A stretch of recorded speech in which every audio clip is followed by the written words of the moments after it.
Hours after Tamil Nadu Chief Minister Stalin accused the central government of imposing Hindi on non-Hindu speakers, Home Minister Amit Shah has hit back at him, urged the state government to introduce medical and engineering courses in Tamil.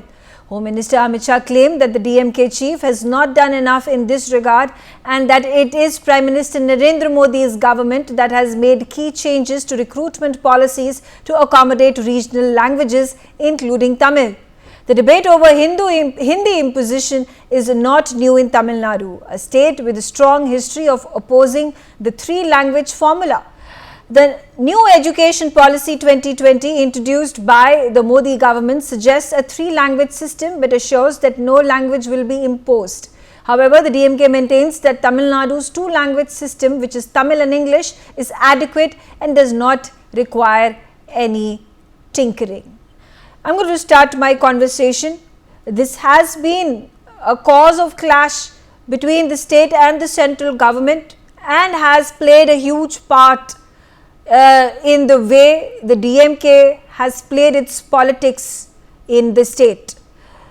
Joining me on the telecast is Uma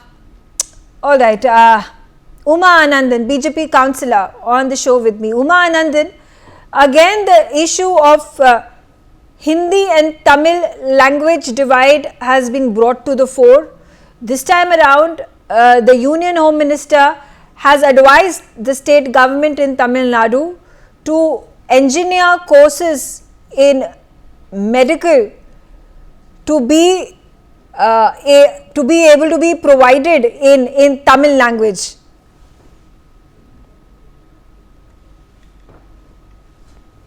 Can you hear me, Uma Anandan?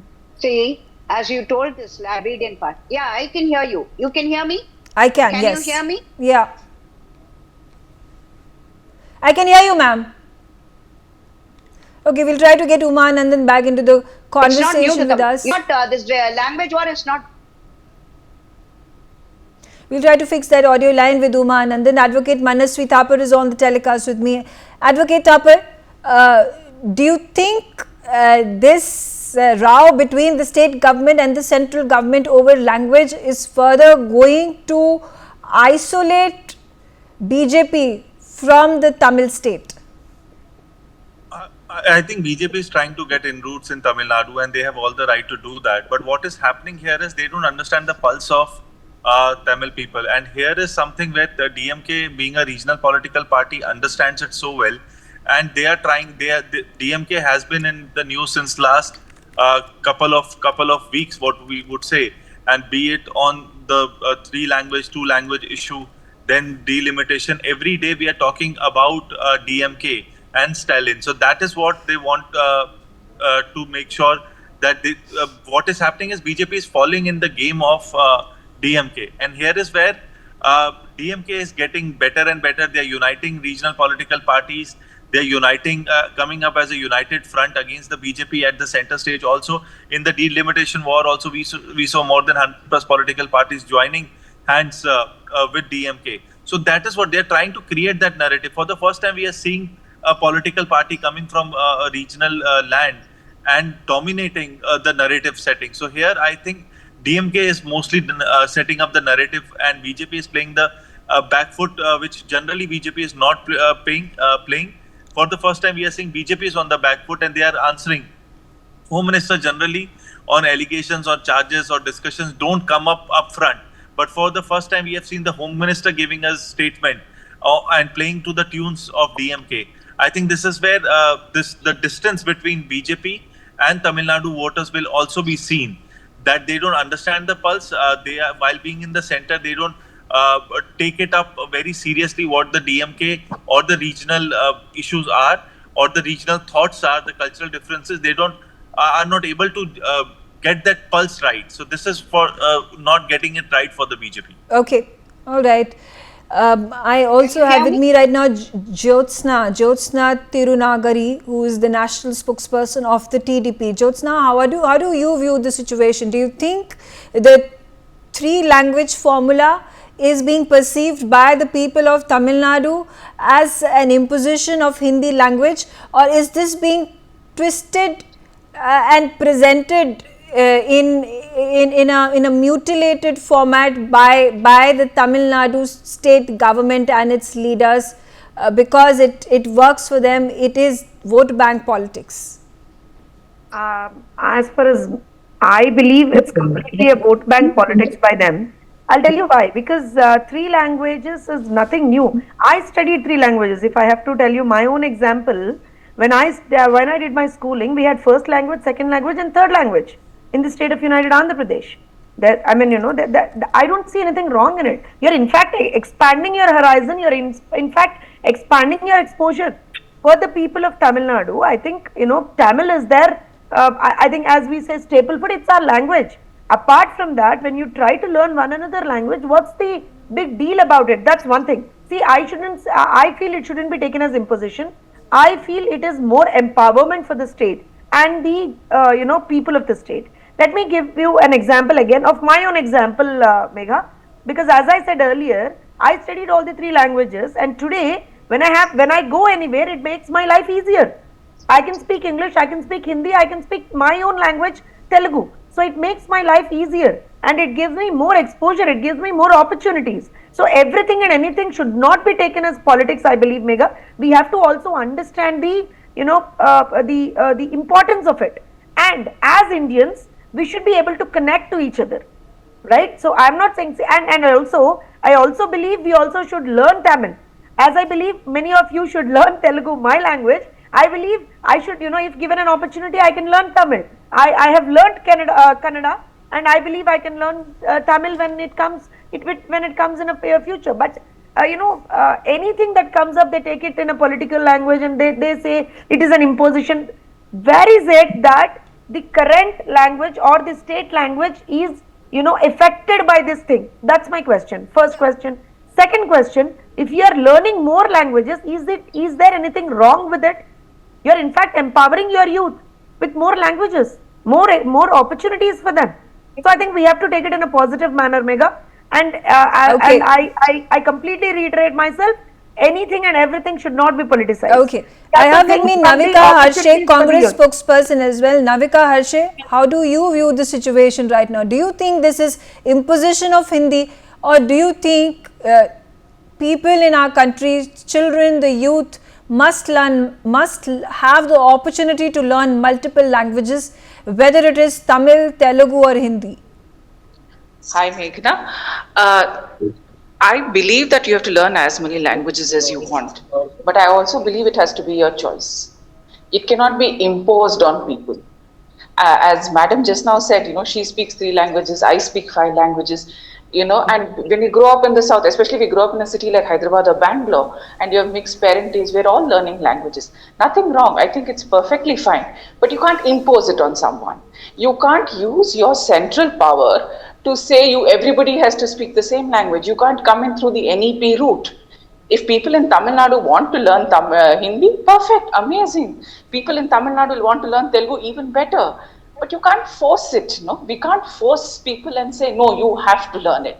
And at this point, the way it feels like is it's the center using its authority and forcing people to learn a language. It's not about the language anymore, it's about showing authority, creating politics. Why wouldn't you just, there are so many other issues about the NEP also which have been raised.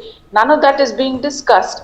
Why don't you allow for states to decide what they want? At the end of the day, we are a union of states. So if we want to learn a certain language, let us allow it, but let us not impose. So I would also like to understand, how is it that the Hindi language is getting imposed with this 3 language formula? Because the National Education Policy 2020 recommends a 3 language formula, although it does not explicitly states that no language will be imposed on any state. So where does the question of imposing a language and Hindi in question over here comes to be?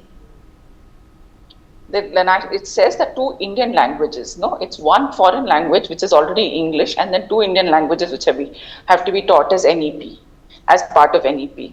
So will the central government be okay if Tamil Nadu, since Andhra Pradesh and Tamil Nadu were neighbors, or even Karnataka and Tamil Nadu were neighbors, will the central government be okay with Tamil Nadu learning Kannada or Telugu along with Tamil instead of Hindi. Is that freedom being given at this point? No.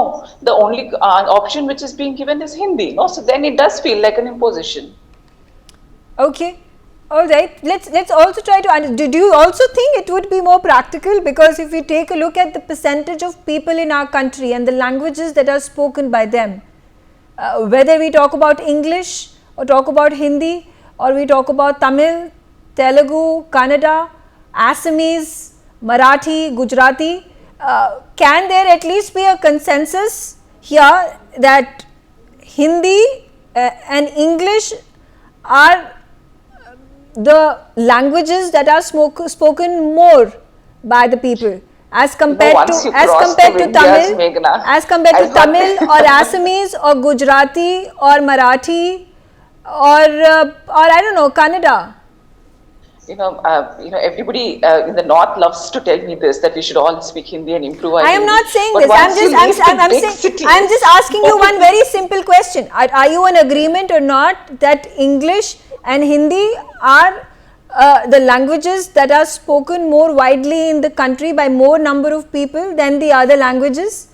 And I'm not talking about just the South Indian languages. I'm talking about languages in the West, in the East, in Central India as well.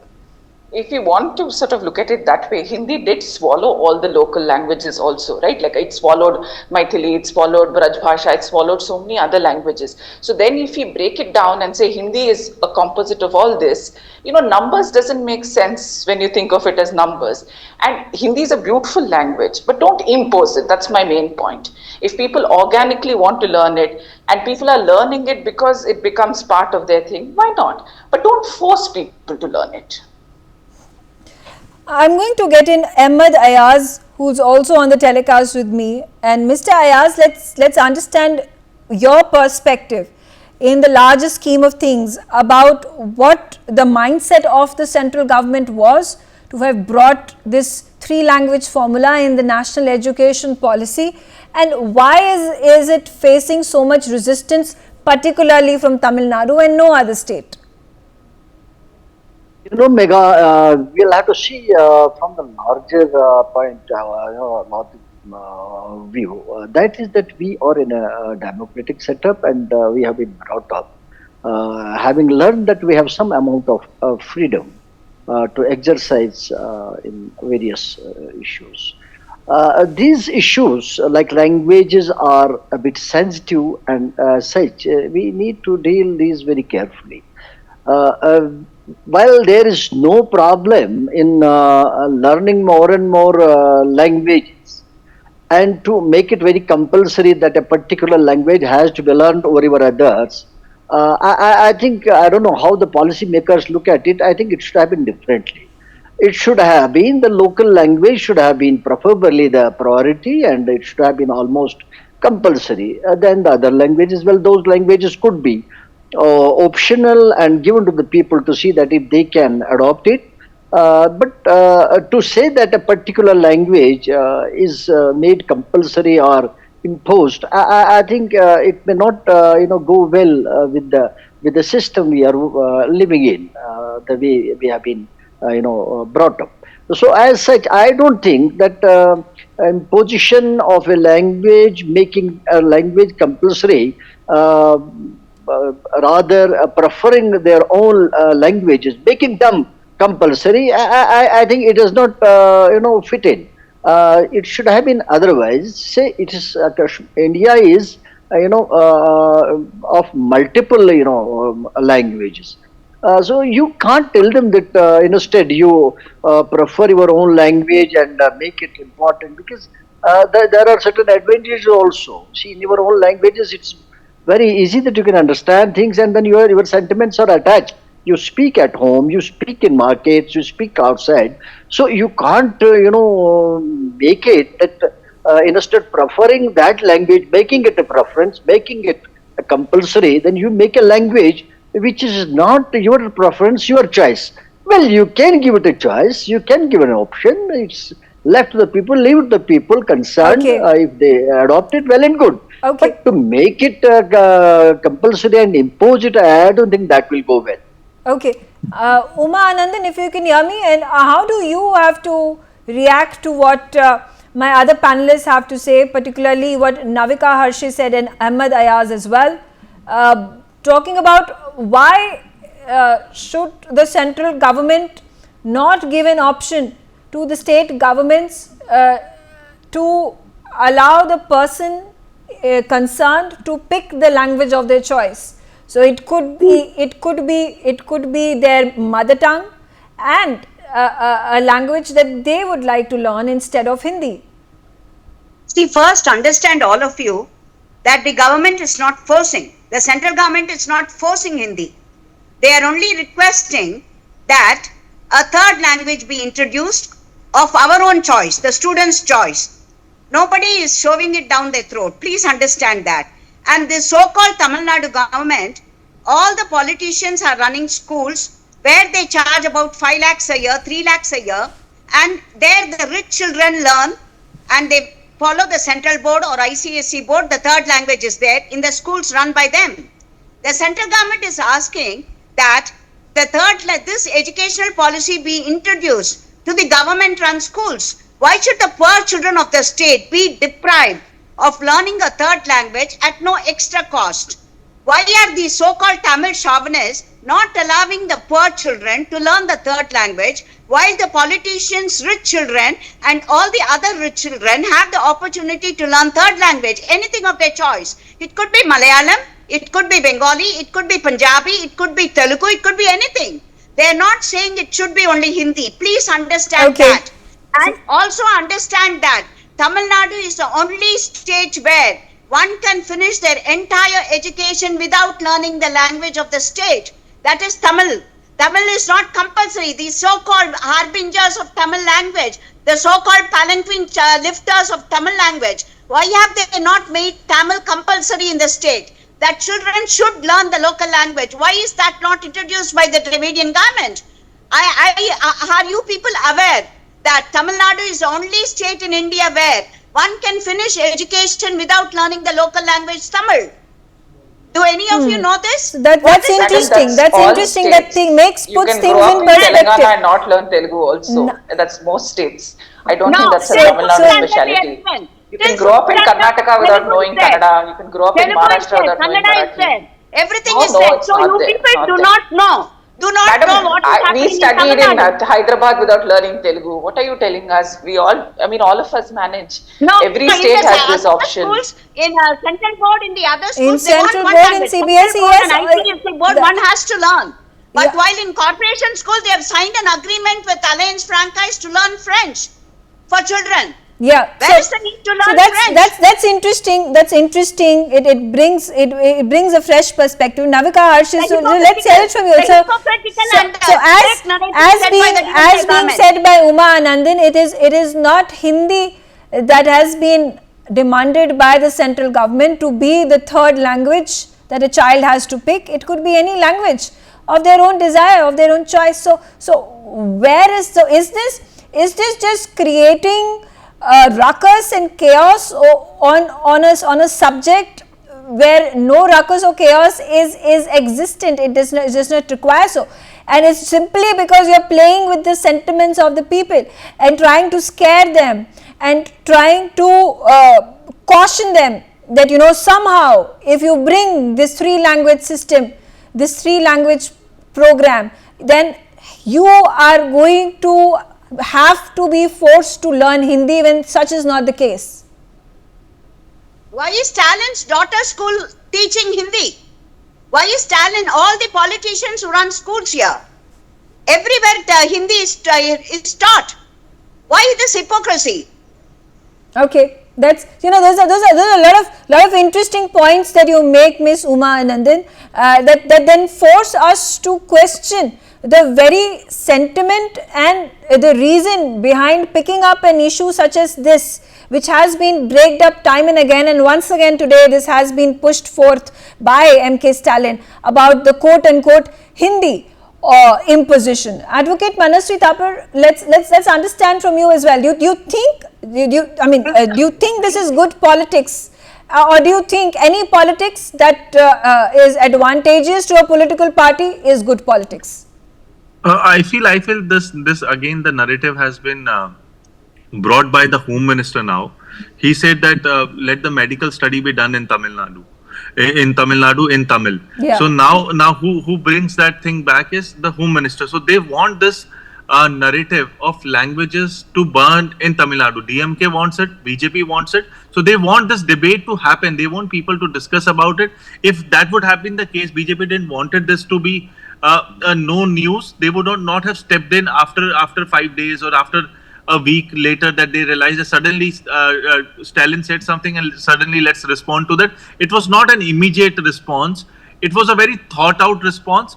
It was a response to make sure that people would again reiterate and talk about it, and that's why that this statement is made. So it's a challenge by the Home Minister to DMK that this is my narrative, this is BJP's narrative. How do you want to counter that? And that's why we're discussing this. If that would not have been the case, he would have been silent on this particular aspect. He's not silent, No. so he wants to set a narrative on this. He wants It's a fake people narrative of Tamil set up Nadu by to discuss. DMK.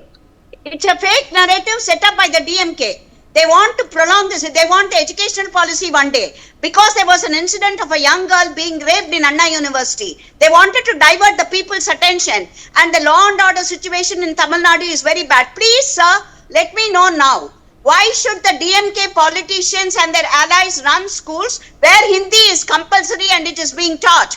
Why should a common man's child not learn a third language? Why should they impose when we are teaching it? And they want the aid for NEP from the center, but they will not follow the rules and regulations for the getting that aid. If for a senior citizen's pension, if a 40-year-old wants the pension, how is that accepted? You tell me. They don't want to follow the fake narrative is set up by the DMK to sidetrack people. That is what is happening in Tamil Nadu. Allow me. The law and order situation is bad. And the Anna University student, they wanted to. So all these are fake narratives set up by the DMK, and this is their long traditional key to incite the people. Now tell me, sir, if they are so much people who care for Tamil language, what have they done for Tamil Nadu? Okay, ma'am, you've made your point. You've made your point, Umanandan, you've made your point. Let Advocate Thapar also speak his mind. Yes. Yeah, so please allow me uninterrupted time because I don't like to interfere anyone. So I think Umaji needs to understand that if I'm making a statement, let me complete my statement. So when Umaji says that there was a rape which happened at Anna University and these are diversionary tactics by the DMK being used. So are we believing that the Home Minister fell for the tactics? Are we believing that Home Minister is okay with the diversion which is done by DMK? No. Home Minister is very smart. He has a very good team. He understands the optics very well. He has been winning elections not only at the state central level but everywhere in this country. So he understands. So that's why he did not talk about the rape incident. He did not talk about the diversionary tactics of DMK. He talked about Tamil language being used in medical science. So that is what he wants. So he wants this narrative of 2 languages, of 3 languages discussed in Tamil Nadu. He wants this discussion to happen. That's why he jumped after a week. So we have to understand the political pulse of it. It is not about the DMK's diversion. It is not about the rape incident. Had it been the case, he would have been the first person to, if it would have been a concern for him, he would have been the first person to speak about the rape incident, which he did not. He chose to speak about Tamil language over the rape incident. So that's the reality. That's the factual aspect of today. Jyotsna, what do you have to say to this? My question remains the same, Megha. Earlier when things were there, let me take my state own example. Andhra Pradesh, for people, for Telugus, Telugu was the first language, second language was Hindi, third language was English. And like Navika ji said, any other person from any other state, if they would come to our state and live here and study in schools or colleges, schools here for that matter, for them, their own language, whether if, let's assume Navika ji was from Maharashtra, her Marathi was, she could choose Marathi as her language in certain schools. We had that as well. And again, second language was Hindi and third language was English. And they had an option of choosing Telugu as well. We had that option. That was optional for the mother tongue of them. If they belonged to Marathi, they were Marathis, then they had the option of studying in Marathi. We had that, the state had it. Now, coming back to, ma'am, 1 minute, Uma ma'am, 1 minute. Coming back to Tamil Nadu, my question remains the same. Why is an opportunity that is provided to the state Why are they politicizing it? If let's assume, if it's Hindi, first thing is I have serious doubts whether it is imposed or not, because it's an option that's been given. First thing. Second thing is, if you learn Hindi, what is the problem with it? Because that's the language that connects most of us. If you like it or if you don't like it also. If you love it or if you don't love it. Ma'am, 1 minute. Ma'am, 1 minute. If you like it or you do not like it, that's the language that connects us. That's, more or less the national language what we call, because most of the states speak that language. And you're not imposing, you are making your child more able when you are giving them the opportunity to learn a language which they can communicate with more number of people.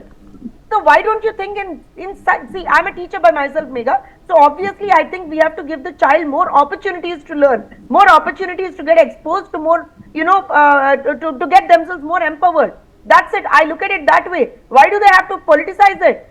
First question is that. Okay. Anything and everything on earth is politicized by them. Okay. Navika, would you like to respond? And just because there are elections next year, they want to say anything and everything is related to politics. So if Stalin ji has any problem with it, probably there could be one thing where he can say, Tamil is not disturbed here. Their own language is not disturbed at all here. English, it's an international language, it's not disturbed. The foreign language is not disturbed. The national language, what we call, because it connects more people. Whether it has the national status or not, let's leave it apart. But it connects most of the people. Hindi being the language that's been spoken by most of them, whether we like it or not. So why are you depriving the children of the opportunity? Navika, would you like to respond? You know what, I reiterate my point. I agree with madam. Language is very important, but I don't think it can be imposed. And again, as we've always learned, personal is political, and language is one of the most political things. If you're imposing a language on someone, that naturally becomes imposition. If today, I was jokingly saying, why doesn't Tamil Nadu learn Kannada or Telugu? But if we start imposing Kannada or Telugu on them and say, we need larger numbers to speak a language, then again there's a problem. But so again, I did raise this point in the beginning of the discussion as well with you, Navika, that the fact that, it is by default, English and Hindi are the languages that are spoken by a majority number of people in our country. English, of course, is the language. If you take a look at Japan, where the maximum number of people are unable to speak in English, they have not molded themselves to learn the language, and they are bearing the brunt. They are facing the consequences. Something similar is happening in China. China at one point of time has been wanting to take Chinese, Mandarin all across the globe with very limited success. It has not been able to do so because English continues to be the one connecting language for the entire world. So therefore, when you talk about Hindi and English being the language connectors for the people of the country, so do you work for the benefit of the people and the country, or you work for your political gains over here is the big question. I'm out of time. I thank all of you for joining me on the telecast, and thanks for watching NewsX.